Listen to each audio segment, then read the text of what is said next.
There are different developmental stages that you need to progress through for a child to be able to become an adult. And if there's a breakage in any of those developmental stages, the child's growth is stunted in a lot of ways. And today, the reality is that for a child who's born into extreme poverty, into a child who's in need of care and protection, right? It takes 7 generations for a child to be able to break out of that cycle.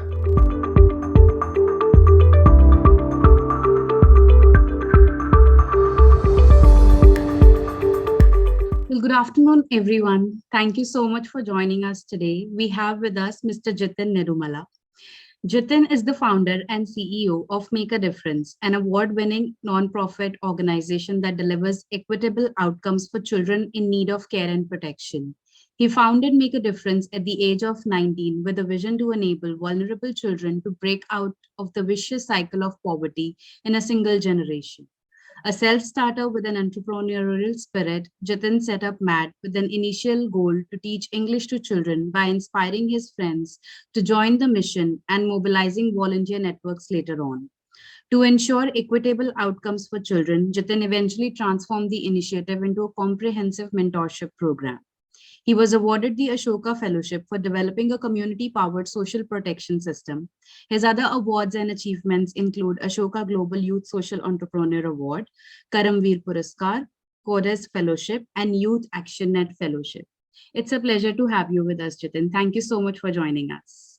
Thank you so much. Thank you so much, Asta. Looking forward to our conversation today. That's amazing.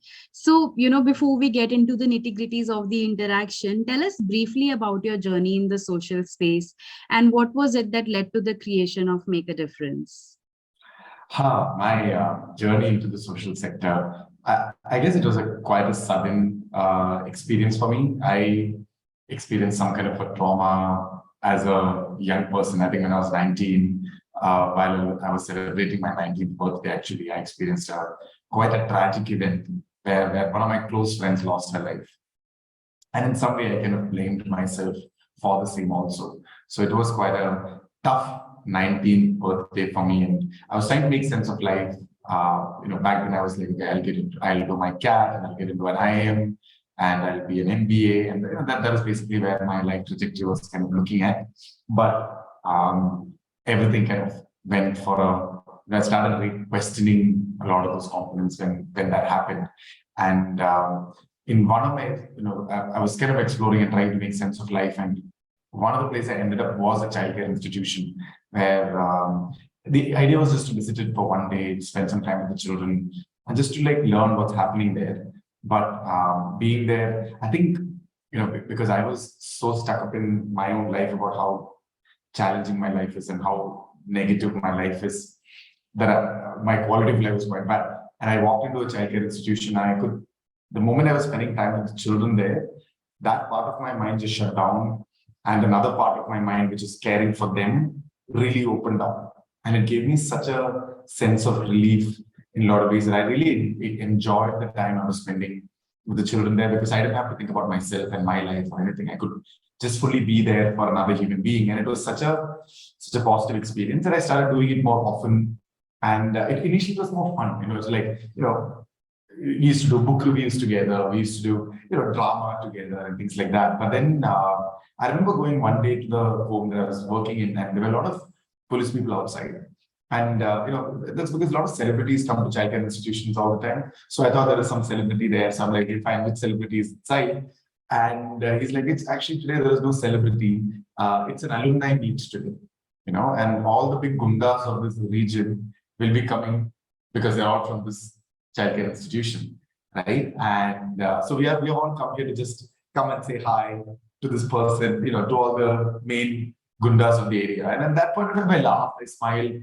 But then I remember walking into the class and seeing my little 10-year-old, 11-year-old, 12-year-old kids. And to imagine they were so innocent, they were so earnest, they wanted to study, they wanted to support their family wherever they were, and to imagine that they will end up there. Many of them will grow up to become, not achieve those dreams, really had a powerful impact. And that's when this whole idea of what is a childcare institution really doing? Is it really taking a child who's in a vulnerable situation and really uplifting them out of poverty, or are you just keeping them alive till a particular age, till it's our responsibility, it's the state's responsibility or the society's responsibility, and then throwing them back and many times worse off than they were used to be, right? Or are we doing the job fully well? Was really an alive question that I had, and really it's been an exploration since then about what does it really take to take a vulnerable child and what the support that they need, so that in their generation we can tell them, in their lifetime we can tell them, we can say that they are no longer at risk, they are thriving, and that's been the journey so far. Well, thank you so much for sharing such a personal story with us. And we definitely agree with you that, a lot of sensitization is needed in childcare institutions when it comes to, not just meeting the educational requirements of the children, but also their social and emotional needs. So that's a very important part of it. Thank you so much for reiterating that.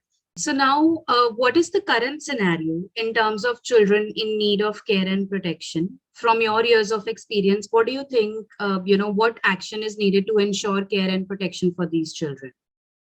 So, the big question is, what do we mean by care and protection, right? What is care? Because protection seems a little more easier, which is that, okay, as long as they are not being abused, they are protected. That's kind of silly. But what does care really mean in the kind of context that we are talking about? And what we are increasingly realizing is that care is that critical component that the child receives that enables them to have a sense of self, that for them to realize that they are valuable, they matter, and build good self-esteem through which they're able to flourish. It's on the foundation of that self-esteem that they're able to flourish in life. So that's one part of one angle of care that you're looking at. And if you really look at it, most children get that kind of care from a parent. And when you get it from a parent, the parent is normally providing that kind of care to one or two children at a time.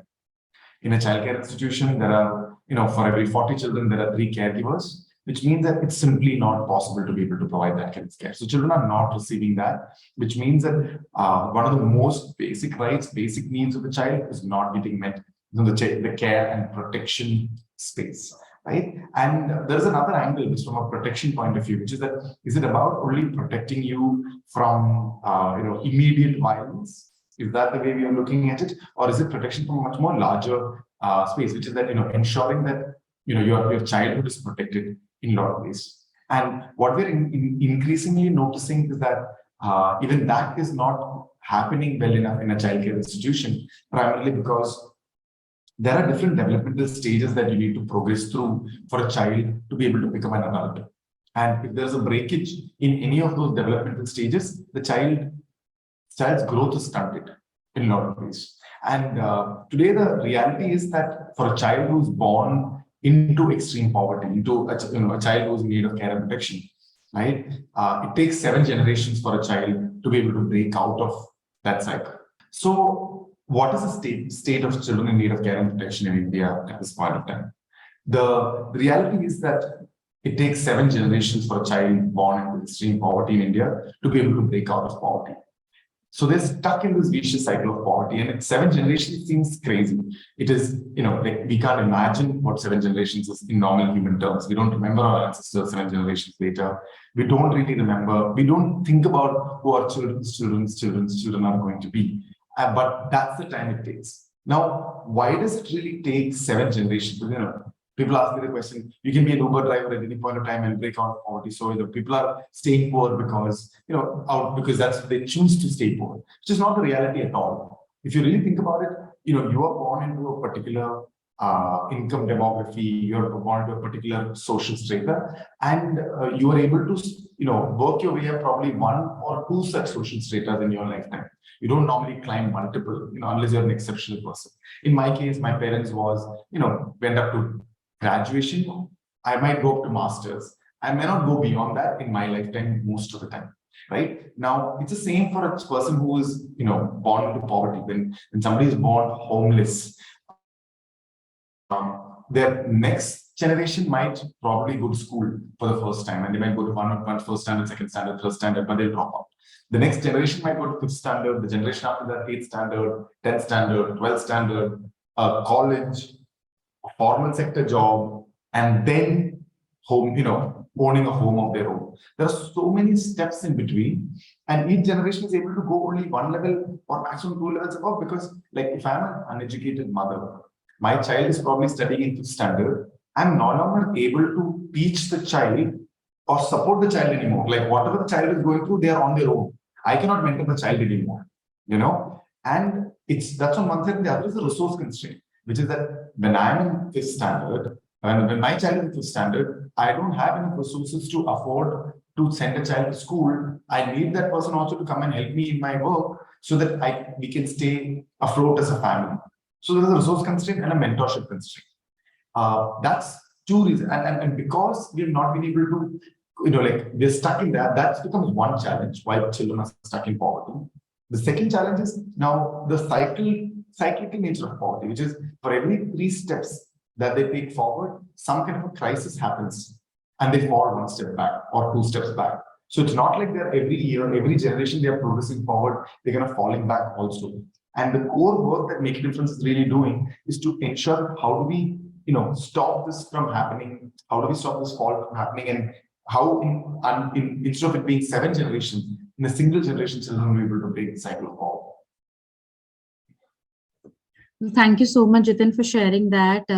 In fact, again, from my own experience, I remember how the volunteers from Make a Difference, used to really give importance to that emotional touch with the children.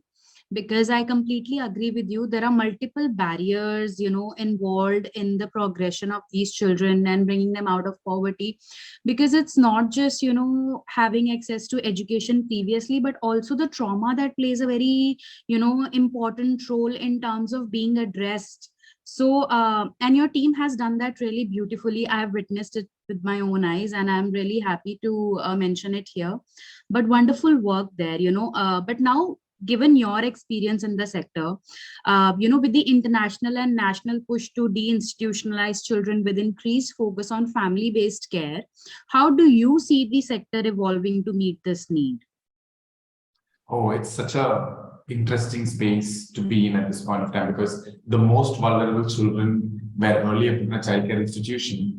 And these institutions are now being questioned as not the right place for children to grow up in. And it's instead the families themselves where the children were earlier rescued from, right? And now we are having a lot of new laws, a lot of new policies that's kind of coming out. We're going to support the children back in their families itself. And the latest one is the Mission Vatsalya, which basically enables children to be able to ensure that by the time they are, the family is getting around 4,000 rupees money as cash to be paid when they are a child, or if a child is not to care, who's a care leaver, again getting around 4,000 rupees on a monthly basis as a way to be able to support them and ensure that they're able to be supported in the homes itself and not in the childcare institutions. I think it is a great first step, but the truth is that there is enough and more data that talks about how just the money itself is not enough to be able to, if we can just give money, this problem will not be solved. Now, especially when you're dealing with children in need of care and protection, because children who are in need of care and protection, their parents sometimes, most of the time are dysfunctional in their own ways, which means that, there might be alcoholism in your family, there might be like a mental health issue in your family, there might be serious other crisis that's going on in your family at that point of time. So how do you ensure that the child is still getting the amount of care and the right kind of guidance that the child needs to be able to progress in life? The family itself may not be in a position to be able to do that. So this is where Make a Difference really comes in. And I feel that we play a critical role in enabling this, because on one side, what we're able to do is to ensure that whichever life stage the child is in, for example, if the child is from 5th standard to 8th standard, we provide something called a progression mentoring, which is if from each stage, what is the mentoring support that the child needs? What are all the different support that the child requires, including resources to get to the next stage, by somebody who's already really done that stage really well themselves. So the parents are no longer fundamentally dependent on the on the mentoring of the child themselves. They can actually get the support of the community of somebody who's done that really well, who's trained to do that well, to be able to kind of provide that respective support on one side. So that's one thing which enables them to kind of transition through all the 7 stages that they need to get to kind of get to break out of poverty in a single generation itself on one side.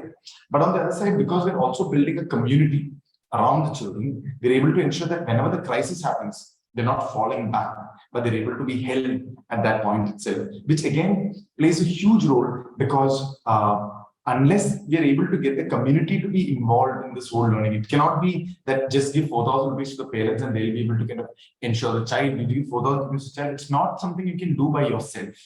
You need the community support. So what MAD is able to do is we don't have a single full-time employee on the ground. We have 100% volunteer-run programs on the ground that provides this, this progression mentoring from the age of 10 to the age of 28, ensuring 90% of our children are able to break out of poverty on one side, but also on the other side, ensuring that the community is engaged to be able to ensure that they don't fall off when the crisis happens. And when both of this comes together, I think we're able to create a pretty powerful impact. And this kind of a model is what is needed in the current stage where children are being sent back into the families. Unless we have the communities checking for the well-being of the children on a weekly basis, regularly interacting with the children and providing them all the additional support that is needed for them to grow, this shift will actually be worse for a child than being in an institution itself.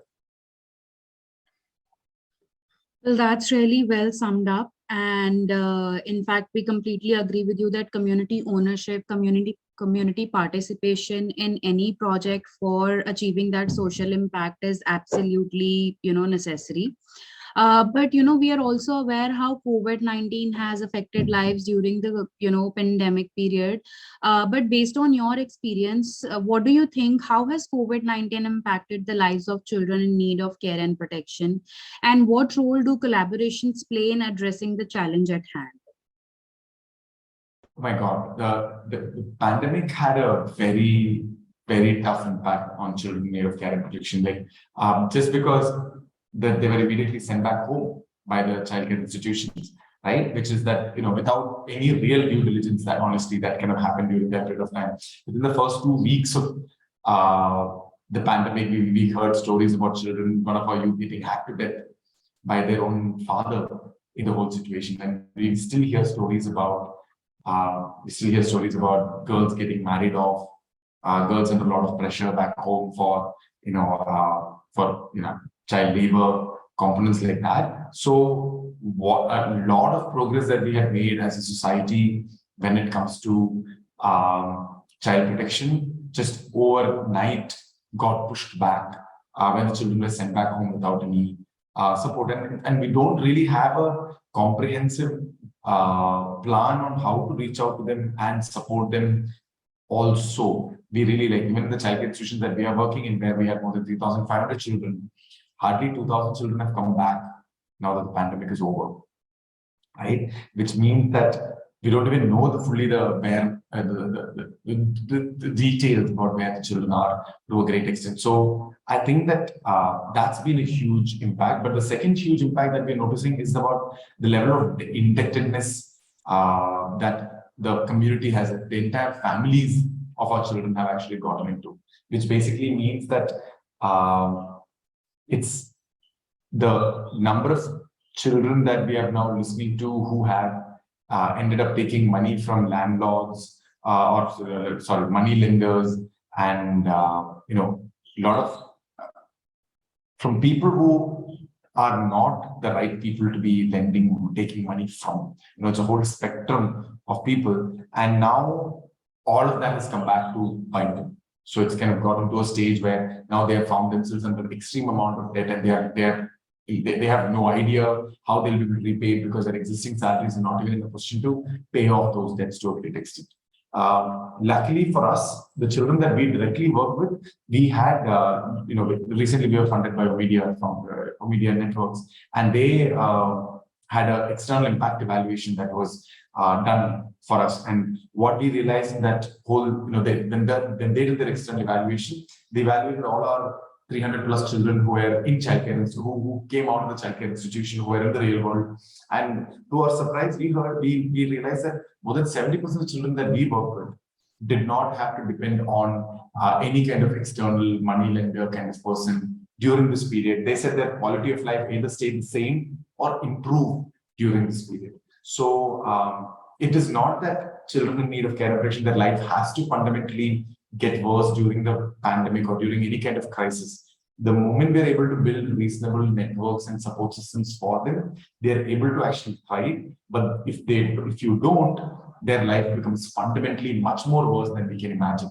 And hence, there's a lot of urgency even at our level to be able to scale our programs so we're able to reach out to more children before the next crisis hits.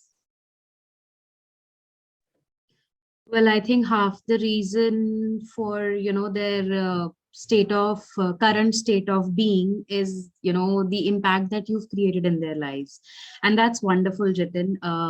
There's always a ray of light. There's always a ray of hope. And with that, we move to our last question, which is basically, tell us how is Make a Difference working towards bringing in positive changes for children in need of care and protection? And we'd like you to substantiate that with some success stories of your beneficiaries. Oh, absolutely. Like, oh my God, there's so many. So how do we really make a difference in a child's life? The fundamental way we make a difference in a child's life is that now the children have people in their life who genuinely care for them for a long period of time. It matters not a 1 year, 2 year, 3 year, 5 year program. It is an 18-year-long program, 18 years of their most critical life period, which is from the age of 10 till the age of 28.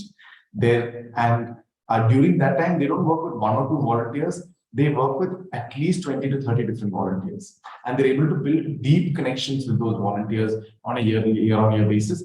And even if the volunteers after the first 2 or 3 years move on and can do their own stuff, they're still a support system for the child. So, which is just to give you an example, one of our children got into the A.R. Rahman College, music college, right? And the fees was really high. It's not something that Matt could afford. So we let him know that, he will have to raise the funds himself. He said, yeah, not a problem at all. He started a Kickstarter himself. And he was able to raise the entire amount. I think it's around 2 lakhs. That from just the other volunteers who supported him in the entire period of his journey, that he was from 24 years at that point of time. So we are really reducing the dependency of the children for Make a Difference as an organization, and we're able to connect them to other human beings like each other who's there in this space. So that's one way that we are able to make like a deep impact in the child's life. The other way we are able to create a deep impact is most organizations, take you till one point, and the assumption is that from there you will be able to kind of make your way up yourself. Like for example, we'll ensure that all the girls study till 10th standard. But is that enough in today's world to actually live, like to break the cycle of poverty and live a sustainable life? Not really. But the argument is more in the lines of, okay, fine, the next generation will be doing better. The next generation's outcomes will be better. But why have we already written off this child? Right? Like, why can't this child's life be better in her lifetime? Right? And that is possible. I think there was some thought that it was not possible. It was impossible to be able to do that. But what Make a Difference is actively proving is that it's not just about getting them to a particular point so they can make the life of the next generation better, but we can take them to a point where it's not just that their lives are fundamentally better, but they can lift their parents' lives also. So what we're increasingly realizing, so I started working with a group of children when they were 12 years old back in 2006, and I've been working with them consistently till now. So now it's they are 28, 29 years old, and one of the most interesting things that we noticed is that for some reason there is an assumption that or sometimes people might wonder what will be the relationship between the children and the parents, because in some way children feel abandoned by their parents in a childcare institution. And would they want to still connect with the parents? Would they still want to be involved with the parents? What is that like? And especially when the parents are not adding value to their lives in a lot of ways. Also, they are more of a quote unquote burden many a times because they themselves are sick, they themselves have debts, components like that. What we increasingly realize is that children that come out of childcare institution, they have deep connections with their parents. They genuinely want to connect and want to support their parents as much as possible. I have one of my youth who did not know whose parents was, and after coming out of childcare institution, traveled all across the country, finally found his parents, and is now he's a well accomplished baker, and he sends money back to his family. He sends money back to his sisters, even though he did not know them for almost his entire childhood, right? And I have another youth who recently actually, at the age of 28, constructed his own house. Apologies. Who built his own house at the age of 28. Most of us, like I'm 35 years old, I have not built my own house, but he's built his own house, saved up his money, and he and his wife has his mother and his wife's mother living with him. So in a lot of ways, what we're noticing is that the power of young people that we are working with, they have experienced so much hardships in their lives that if provided the right support, they are ready to kind of convert that into some kind of superpower. Like what doesn't kill you makes you stronger kind of an angle. And they're able to not just break out of poverty themselves in their life cycle, but is able to bring their families along with them. And that's something that really inspires us every day. Well, thank you so much for making our day with those beautiful stories, Jithin. It's been wonderful interacting with you, and we got to know a lot about your work, in fact the impact that you're creating, and that impact which is like very important when it comes to youth being the change makers in the days to come, being the future of our nation, and you are making that foundation strong. So thank you so much for doing that, and we wish you all the very best for your future endeavors, and we hope to stay connected with you. Yes, thank you so much, Asta. It was such a good, fun conversation. Thank you.